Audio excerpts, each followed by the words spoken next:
Именно ние 2 недели сме испраќани од врата на врата за да добиеме оваа просторија.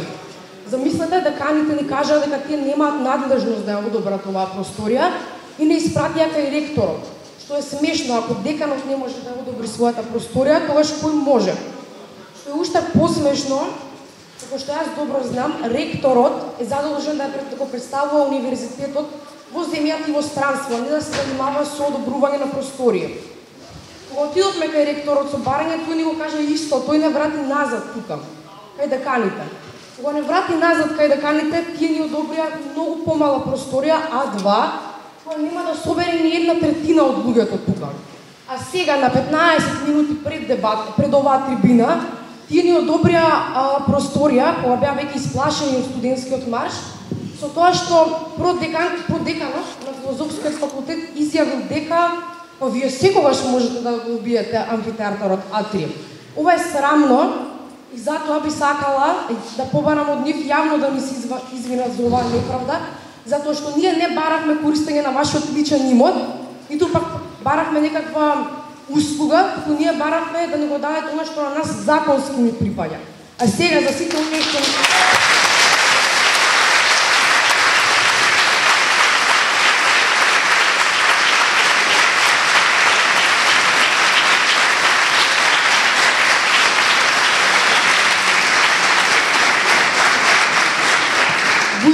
секое наше барање за користење на опремата на просторијата, бараме веднаш да ни одобрите позитивно, а сега за сите оние кои не знаат дека се на универзитетот ни припаѓа нас, сакам да го почитам членот од законот.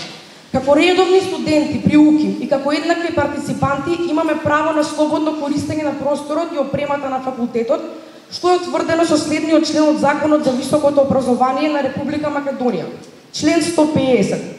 Студентот има право на користење на просторот, опремата, базите на податоци, софтверот и другата научна и стручна инфраструктура на универзитетот и неговите единици. Односно, тој има право на користење на самостојната високообразовна установа. Тој има право да ги користи универзитетските објекти на спортска и културна дејност.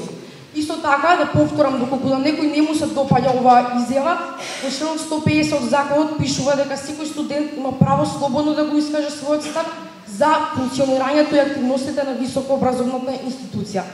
Тука се собрани сите нешта кои што и те дебатираат. Тука се собрани моите викувања, проблемите на студентите, од основањето на универзитетот, па до ден. Може да се слободно. Така што, тогаш немаше никаков позив, тука дојдов со една цел, него постојано доаѓаат студентите од студентските трени, така, со некој лик сега не ги гледам тука, преговаравме околу просториите.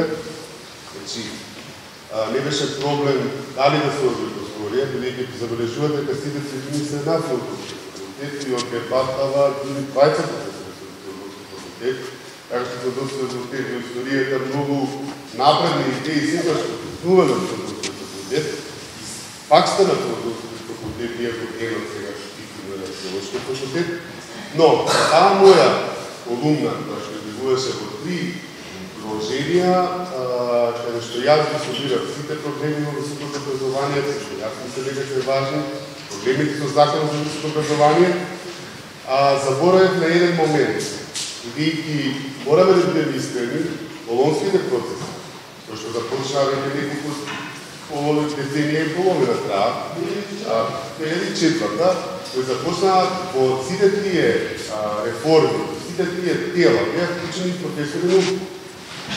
Така, во за акредитација. Во сите тие тела беа професори науки. Значи, голем дел универзитетот имаше некаква улога во создавањето на тој процес кој да се некако не смети. Ама и во мојата колумна, а и во сите мои забелешки заборавивме една работа, а тоа се студентите.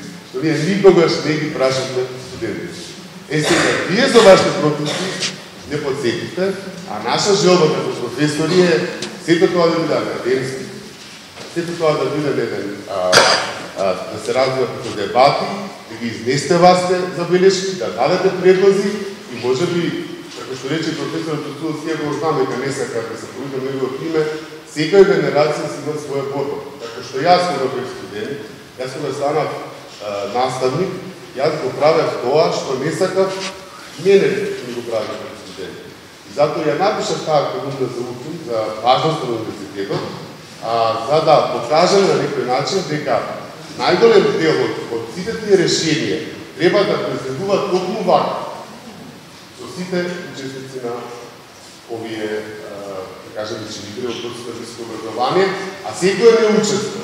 И секој наше вклучување во тоа проблеми